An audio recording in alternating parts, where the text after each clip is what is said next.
उन लड़कों ने मुझे बहुत ज्यादा पैसे दिए और एक रात के लिए ले गए। जब पांचों लड़कों ने मेरे जिस्म से अपनी हवस पूरी कर ली तो अचानक उनका छठा दोस्त भी आ गया। मगर वो जैसे ही कमरे में अंदर आया तो उसकी चीखें निकल गई, क्योंकि हालात इंसान को वह सब करने पर मजबूर कर देते हैं जिसके बारे में उसने कभी सोचा भी नहीं होता, या यूं कहें कि कभी कभी जरूरत से ज्यादा ख्वाहिशें इंसान को खत्म कर देती है। और मैं भी ना कभी पूरी होने वाली ख्वाहिशों के सफर पर निकल पड़ी थी। मैं रात 12 बजे से उस छोटे से कमरे में बिस्तर पर पड़ी हुई थी और एक के बाद एक दूसरे लड़कों ने मुझे नोच डाला था। दर्द अपनी इंतहा पर था, लेकिन यह सब कुछ मैंने अपनी मर्जी से अपनाया था। ना ही मुझे अपने कपड़ों का होश था और ना ही जिस्म में उठने वाली दर्द भरी लहर का। दो ही लड़कों ने मेरा हाल ऐसा कर दिया था कि मेरा सारा तन जख्मी हो गया था। सोचकर ही मेरी आत्मा कांप रही थी कि और भी 3 लड़के मेरे साथ अपनी हवस पूरी करने आने वाले हैं और मुझे पूरी खुशी से उन्हें वक्त देना है। मैंने कभी सोचा भी नहीं था कि मेरी जिंदगी की कोई रात ऐसी भी होगी। यह सब मैं एक भारी कीमत के एवज कर रही थी, इसीलिए पीछे हटने का कोई सवाल ही नहीं था।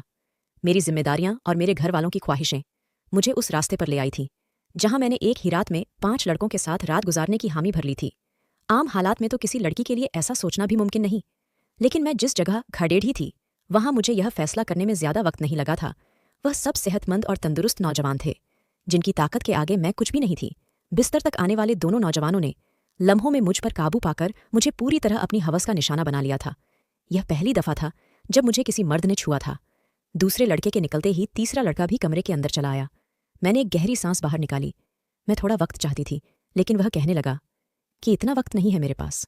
बाहर उसके और भी दोस्त इंतजार में बैठे हैं। उसकी बात सुनकर मेरी आंखों से आंसू बह निकले।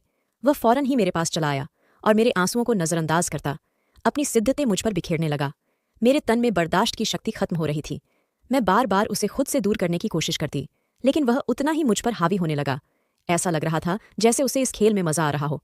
मेरे धक्का देने पर वह पहले से भी ज्यादा जोश में मेरे करीब आता, इसलिए अब मैं उसे रोकने की गलती नहीं कर रही थी और खामोशी से खुद पर गुजरने वाली इस कयामत को बर्दाश्त कर रही थी। 1.5 घंटे तक वह अपनी प्यास बुझाता रहा और जाते जाते उसने अपने दांतों के निशान मेरी गर्दन पर छोड़ दिए और कहने लगा कि अगर इसे दोबारा मौका मिला तो वह मेरे साथ दोबारा वक्त जरूर गुजारने आएगा। उसके जाने के बाद मैंने एक निगाह अपने तन पर डाली तो मैं कांप गई। जिस्म का कोई हिस्सा ऐसा नहीं था जहां जख्म मौजूद ना हो। तीसरे नौजवान ने तो हद से ज्यादा मुझ पर जख्म कर मुझे जख्मी कर दिया था। जगह जगह उसके दांतों के निशान पड़ चुके हैं। और फिर बचे उन 2 लड़कों ने भी 1-1 घंटा मुझे इसी तरह अपनी हवस का निशाना बनाए रखा। उन लोगों को मुझ पर जरा भी रहम नहीं आया था, और आता भी क्यों। उन्होंने एक बड़ी रकम के बदले मेरी एक रात खरीदी थी। वह तो अपना अपना हिस्सा वसूल कर रहे थे और यह एक रात मेरी जिंदगी की काली घनी रात बन गई थी। मेरा हाल ऐसा था कि मुझे कुछ होश ही नहीं रहा था। मैं खुद से करवट बदलने के काबिल भी नहीं रही थी। आहिस्ता आहिस्ता तकलीफ से मेरी आंखें बंद होने लगी थीं और तभी ही उन लड़कों ने मुझे बताया कि उनका एक छठा दोस्त भी आ गया है। मुझ में इतनी हिम्मत भी बाकी नहीं बची थी कि मैं उन्हें इनकार कर पाती या इस बात का विरोध कर सकती। जैसे ही छठा लड़का कमरे में दाखिल हुआ और मेरे बिस्तर के करीब आया तो मुझे देखकर उसकी चीखें निकल गई। उसकी चीखें क्यों निकली, वजह जानकर आपके भी रोंगटे खड़े हो जाएंगे। मेरा नाम मधु है और मेरी उम्र सिर्फ 22 साल थी। मैंने ग्रेजुएशन कर रखी थी, लेकिन आज के दौर में ग्रेजुएशन कुछ भी नहीं होती। लोग बीएड करके भी डिग्रियां हाथों में लिए सड़कों की धूल समेट रहे होते हैं। इस बात का सही तरीके से अंदाज मुझे उस वक्त हुआ जब मैं नौकरी की तलाश के लिए निकली। हर कंपनी के आगे नौजवानों की एक बड़ी सी लाइन लगी होती है जो अपनी बारी के इंतजार में थे। ऐसे में मुझ जैसी लड़की को नौकरी कहाँ मिल सकती थी, जिसके पास ना ही तजुर्बा था और ना ही कोई बड़ी डिग्री। मगर नौकरी ढूंढना मेरी सबसे बड़ी जरूरत बन चुकी था, क्योंकि बाबा के स्वर्गवास ने हमारी कमर तोड़ दी थी। बाबा घर में एक अकेले ही कमाने वाले थे और हम 3 बहनें बिन ब्याही घर में मौजूद थीं। मेरी बड़ी बहन पढ़ी लिखी नहीं थी, इसीलिए कमाने की जिम्मेदारी उसकी बजाय मेरे कंधों पर आ गई थी। मैं घर से बाहर निकली तो मेरे होश ठिकाने आ गए। मैं तो बाहर की दुनिया को बहुत आसान समझ रही थी, लेकिन अब मुझे समझ आया था कि बाबा कितने जतन करके हमारे लिए रोटी कमाते थे। मैं हमेशा ही बाबा से इस बात पर नाराज रहती थी कि वह हमारी ख्वाहिशें पूरी नहीं करते। मेरी नाराजगी पर बाबा का चेहरा हमेशा उतर जाता। वो बड़ी मोहब्बत से मुझे पुकार कर कहते, मधु बेटी, तू फिक्र ना कर, एक दिन तेरे भाग भी जाग उठेंगे। लेकिन मुझे वो दिन अपनी किस्मत में आता नजर ही नहीं आता था। और फिर बाबा नींद में ही ईश्वर को प्यारे हो गए, और जब हम पर सुबह यह बात खुली कि बाबा हमारे बीच नहीं रहे हैं, तब हमें इस बात का एहसास हुआ कि बाबा हमारे लिए कितने अहम थे। जब तक वह हमारे सरों पर मौजूद थे, कम से कम दुनिया की बुरी नज़रों और रोटी जैसी बुनियादी ज़रूरत से तो हम वंचित नहीं थे। बाबा के निधन के कुछ दिन बाद तक तो आस पड़ोस वालों और ख़ानदान वालों ने हमारी मदद की, लेकिन आहिस्ता आहिस्ता सभी अपनी ज़िंदगियों में बिजी हो गए। आज के दौर में कौन किसी का पेट पाल सकता है। मजबूरन मुझे ही नौकरी की तलाश के लिए घर से निकलना पड़ा, और मुझे समझ आ गया कि औरतों के लिए बाहर की दुनिया किस कदर मुश्किल है। किसी भी कंपनी में मुझे नौकरी नहीं मिली थी। हर कंपनी के बाहर हजार हजार नौजवान पहले ही खड़े होते। मैंने स्कूलों का रुख किया तो यह देखकर मेरी हालत खराब हो गई। कि आधे दिन से भी ज्यादा काम करने के बदले सिर्फ 6,000 मिल रहे थे, जिसमें से घर के बिल में सारे रुपए चल जाते। इसमें भी हर स्कूल वाले मुझसे मेरा तजुर्बा पूछते और मेरा मुंह खाली रह जाता। बहुत तलाश करने के बावजूद भी कोई नौकरी ना मिली तो मेरी एक दोस्त के भाई के जरिए से मुझे एक पिज्जा हाउस में वेटर की नौकरी मिल गई। यह शहर के एक भीड़ भाड़ इलाके में बना हुआ पिज्जा हाउस था, जहां हर वक्त ही मर्दों की बहुत ही ज्यादा भीड़ रहती थी। काले रंग का फिटिंगदार पेट कोट मेरे हवाले कर दिया गया, जिस पर पिज्जा हाउस का नाम लिखा था, और मुझे अगले दिन से ही नौकरी पर बुला लिया गया। उस नौकरी के बड़े अजीब अजीब से काम थे जो मुझे पूरे करने थे। उन्हें एक मॉडर्न सी लड़की वेटर के नाम पर चाहिए थी, जिसके छोटे छोटे से बाल कंधों पर फैले हुए हो और वह बहुत सारा मेकअप करके डाइनिंग हॉल में खड़ी हो। मैं यूनिफॉर्म अपने बैग में डालकर वापस घर लौट आई थी। मैं अभी तक फैसला नहीं कर पाई थी कि मुझे यह नौकरी करनी है या नहीं, क्योंकि यह मेरे लिए एक बहुत ही मुश्किल काम था। बाबा की मौजूदगी में कभी बिना जरूरत घर से निकलने की नौबत भी पेश नहीं आई थी, और पिज्जा हाउस में तो इतने सारे मर्दों के बीच इतने तंग कपड़े पहनकर खड़े होना मेरे लिए एक बहुत ही घुटन भरा काम था। मगर भूख इंसान से सब कुछ करवा ही लेती है। मैं वहां से वापस घर आई तो मेरी माँ दरवाजे पर ही परेशान सी खड़ी थी। मुझे देखकर उनकी आंखों में आंसू आने लगे। मैंने माँ से कहा कि वह दरवाजे तक क्यों चली आई, तो माँ रोते हुए कहने लगी कि बेटा, बिजली के मीटर वाले आए थे और उन्होंने हमारी बिजली काट दी है। माँ की बात सुनकर मेरा दिल धक से बैठ गया था। गर्मी जोरों पर थी और ऐसे में बगैर बिजली के गुजारा करना बहुत ही मुश्किल था। लेकिन पिछले 2 महीने से हम बिल नहीं चुका पाए थे और शायद इसीलिए हमारी बिजली काट दी गई थी। माँ के आंसू ने मेरे लिए फैसले को बहुत आसान कर दिया था। मैंने माँ को गले लगाया और उन्हें बताया कि मुझे एक अच्छी जगह नौकरी मिल गई है और कल से मुझे नौकरी पर जाना है। माँ ने मेरे सर पर हाथ रखकर कहा कि अब तुम ही मेरा बाजू हो और तुम्हें ही अपनी दोनों बहनों की शादियां करानी है। माँ ने एक भारी जिम्मेदारी मेरे कंधों पर डाल दी थी और मैं सोच रही थी कि मैं यह जिम्मेदारी कैसे निभाऊंगी, लेकिन मुझे ही यह फर्ज निभाना था। माँ पूछ रही थी कि मुझे नौकरी कहाँ मिली है, लेकिन मैं उन्हें नहीं बताना चाहती थी कि मुझे कहाँ नौकरी मिली है। इसीलिए मैंने माँ से कह दिया कि एक बड़ी सी कंपनी में एक अच्छी नौकरी मिल गई है। मेरी नौकरी का वक्त दोपहर 3 बजे से रात 11 बजे तक था, और यह बात मैंने बड़ी मुश्किल से माँ को बताई थी। मेरी नौकरी का वक्त जानकर वो हैरत से मेरी तरफ देखने लगी कि यह कौन सी कंपनी है जहां दोपहर 3 बजे बुलाया गया है। मैंने झूठ कह दिया कि यह एक मल्टीनेशनल कंपनी है जो 22 घंटे चलती है।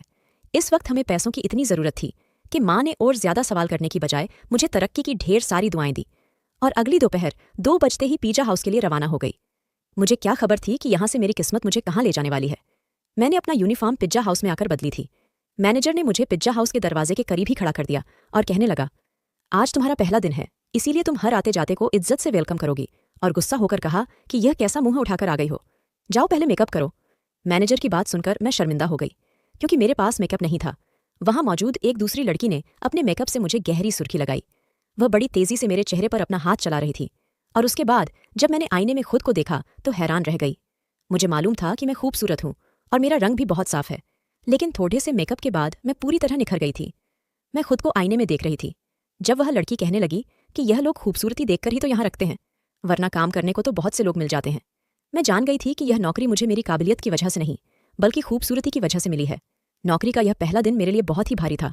मैं 3 बजे से दरवाजे पर खड़ी आने जाने वाले मर्द और औरतों को वेलकम कर रही थी। यहाँ औरतों की तादाद कम ही आती थी, ज्यादातर मर्द ही आ रहे थे। रात गए तक मेरे पैरों में बहुत ज्यादा दर्द हो चुका था और अभी मुझे वापस बसों के धक्के खाते हुए घर भी पहुंचना था। 12 बजे के करीब मैं घर पहुंची थी। माँ मेरे इंतजार में जाग रही थी। मैंने माँ के साथ बैठकर खाना खाया और फौरन ही बिस्तर पर लेट गई। मुझे बाबा की बहुत याद आ रही थी। बाबा मेरे सबसे ज्यादा नखरे उठाया करते थे, फिर भी मैं हमेशा उनसे किसी न किसी बात पर रूठ जाती थी। पैरों की तकलीफ से तड़पते तड़पते कब मुझे नींद लग गई पता ही नहीं चला। अगले दिन मैं फिर 2 बजे के करीब घर से निकल गई थी। आज मुझे दरवाजे के पास खड़ा नहीं किया गया था, बल्कि ऑर्डर लेने का काम दिया गया था। यह काम मुझे थोड़ा सा आसान लगा था, लेकिन कुछ ही देर में अंदाजा हो गया कि यह काम बिल्कुल भी आसान नहीं था। मैं जिसके पास भी ऑर्डर लेने के लिए जाती, उनमें से अक्सर मर्द मुझे सर से पांव तक देखते और मुस्कुराते। बदले में मुझे भी मुस्कुराहट जाहिर करनी पड़ती, क्योंकि यह मेरी नौकरी का नियम था।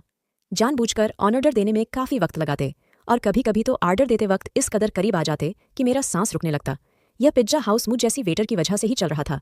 इस बात का अब मुझे अच्छी तरह अंदाजा हो गया था कि यहाँ आने वाले ज्यादातर मर्द लड़कियों की वजह से ही आते थे। दिन तेजी से गुजर रहे थे और मुझे यहाँ नौकरी करते करते महीना हो गया था। उस एक हफ्ते में काफ़ी कुछ ऐसा हुआ जो मेरे लिए बहुत ही अजीब था। मर्दों की अजीब अजीब निगाहें, ऑर्डर देने के बहाने करीब आना और डबल मीनिंग शब्दों का तबादला। लेकिन उस नौकरी की सबसे अच्छी बात यह थी कि तनख्वाह से हटकर उस 1 महीने में टिप के काफ़ी पैसे जमा हो गए थे। मैंने उन पैसों से बिजली का बिल पे किया था। आहिस्ता आहिस्ता मैं पिज्जा हाउस के माहौल की आदी होती जा रही थी। 5 लड़के रोज ही शाम के वक्त पिज्जा हाउस आते और सबसे कोने वाली टेबल पर बैठ जाते। वह टेबल मेरे ही हिस्से में थी और रोजाना मैं ही उनके पास ऑर्डर लेने के लिए जाती थी। वह पांचों ही 24-25 साल के नौजवान थे जो मुझे गहरी निगाहों से देखा करते थे। आज भी मैं उनके पास ऑर्डर लेने के लिए गई तो उनमें से एक पूछने लगा, तुम यहाँ बहुत मजबूरी में नौकरी करती हो ना? मैंने हाँ कह दिया। उसने फौरन ही अपना कार्ड निकालकर मेरे आगे रखा और कहने लगा, तुम बहुत ही शरीफ लड़की लगती हो, अगर कभी किसी मदद की जरूरत पड़े तो याद कर लेना। बिना सोचे समझे ही मैंने वह कार्ड उठाकर अपने कोट की जेब में रख लिया तो वह मुस्कुरा उठा। उसके बाद यह सिलसिला चल पड़ा। रोज ही मैं उनका ऑर्डर लेने जाती और उनमें से कोई ना कोई मुझसे कोई सवाल पूछ लेता। रोजाना होने वाली इस मुलाकात की वजह से हम थोड़े फ्रेंडली से हो गए थे। दूसरा महीना भी पलक झपकते ही गुजर गया था और फिर माँ ने एक दिन मुझे बताया कि तुम्हारी बड़ी बहन के लिए बहुत अच्छा रिश्ता आया है और वह लोग जल्दी शादी करना चाहते हैं। माँ की बात सुनकर मैं परेशान हो गई, क्योंकि अभी तो मैंने घर का खर्चा ही अपने कांधे पर उठाया था। शादी की जिम्मेदारी का मैं सोच भी नहीं सकती थी। माँ कहने लगी, तू अपनी कंपनी से लोन ले लो, कितनी बड़ी कंपनी है, ₹1,00,000 भी लोन मिल गया तो तेरी बहन की अच्छे से शादी हो जाएगी। मेरी बड़ी बहन भी 20 साल की हो रही थी और माँ उसकी तरफ से बहुत परेशान थी। अब मैं माँ को क्या बताती कि मैं तो पिज्जा हाउस पर मामूली सी नौकरी कर रही थी, ₹1,00,000 मुझे कहाँ से मिलते। मैंने माँ की बात का कोई जवाब नहीं दिया, लेकिन माँ की आंखों में मुझे चमकती हुई उम्मीद साफ दिखाई दे रही थी। माँ को यकीन था कि मुझे कंपनी से लोन मिल जाएगा और मैं सोच रही थी कि मेरे झूठ ने मुझे कहाँ फंसा दिया है। अगले दिन मैं नौकरी पर भी सारा वक्त परेशान रही और यह बात मेरे साथ काम करने वाली लड़की ने नोट कर ली। वह मुझसे कहने लगी कि क्या बात है मधु, आज तुम बहुत ही ज्यादा परेशान लग रही हो। मैंने उसे बता दिया कि बड़ी बहन की शादी करनी है और मेरे पास बिल्कुल भी पैसे नहीं है।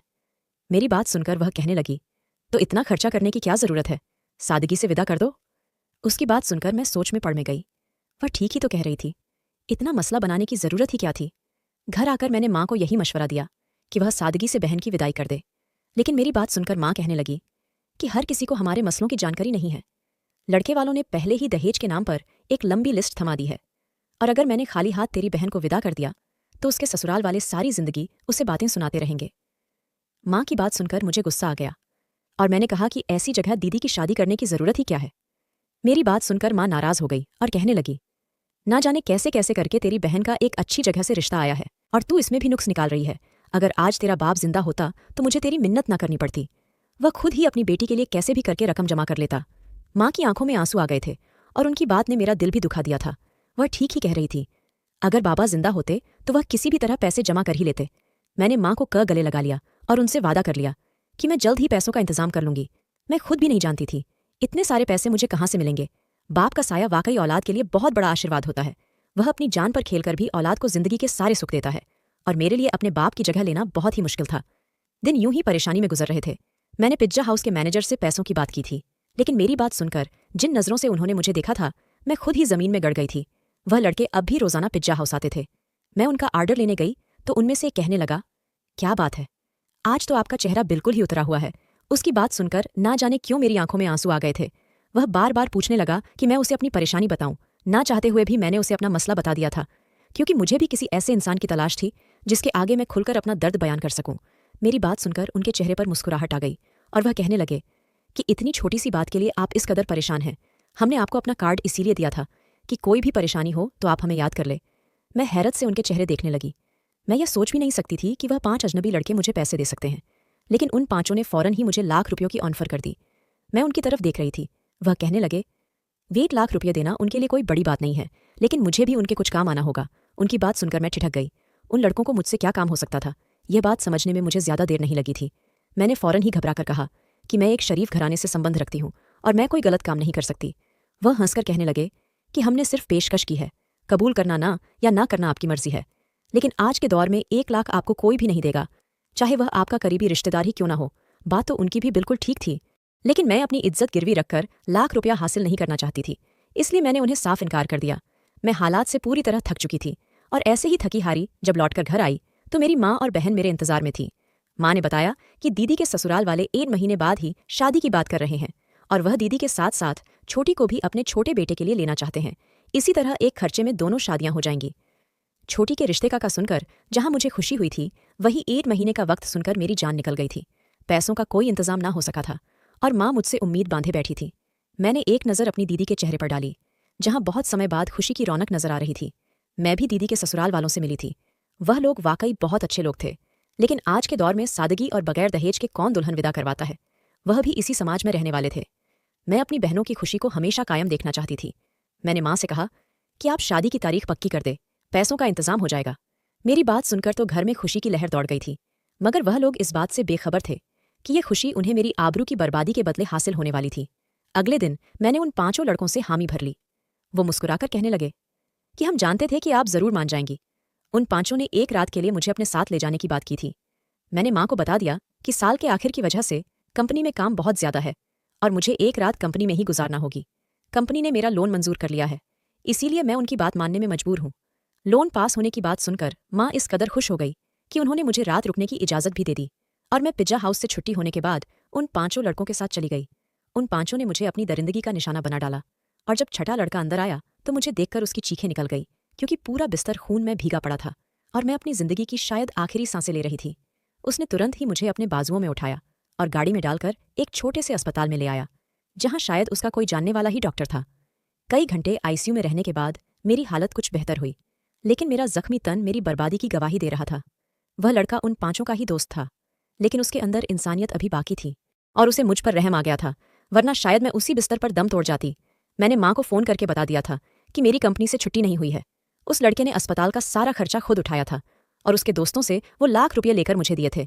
वह 5 बहुत ही अमीर कारोबारी लोगों के बेटे थे, जो चाहते तो बगैर मुझे बर्बाद किए भी मेरी मदद कर सकते थे। मेरे ठीक होने पर मुझे अस्पताल से छुट्टी मिल गई थी और रकम भी मेरे हाथ आ गई थी, लेकिन अब कुछ भी पहले जैसे नहीं रहा था। उस लड़के ने मुझे अपनी फैक्ट्री में नौकरी की ऑफर दी थी और यकीन दिलाया था कि मैं वहां इज्जत से नौकरी कर सकूंगी। आज मेरी दोनों बहनों की शादी हो गई और मैं उस लड़के की फैक्ट्री में नौकरी कर रही थी। एक बात मैं अच्छी तरह जान गई थी कि आज के इस दौर में बगैर किसी मतलब के मदद करने वाले लोगों की गिनती ना होने के बराबर है। हमेशा नौकरी करने वाली लड़कियों को इज्जत की नज़र से देखें, क्योंकि वह बहुत ही मजबूरी की हालत में अपने घरों से निकलती है, चाहे फिर वह तंग कपड़े पहनकर किसी पिज्जा हाउस के दरवाजे पर ही क्यों ना खड़ी हो। दोस्तों, वीडियो कैसा लगा कमेंट करके ज़रूर बताना और हाँ, लाइक चैनल को सब्सक्राइब ज़रूर करना।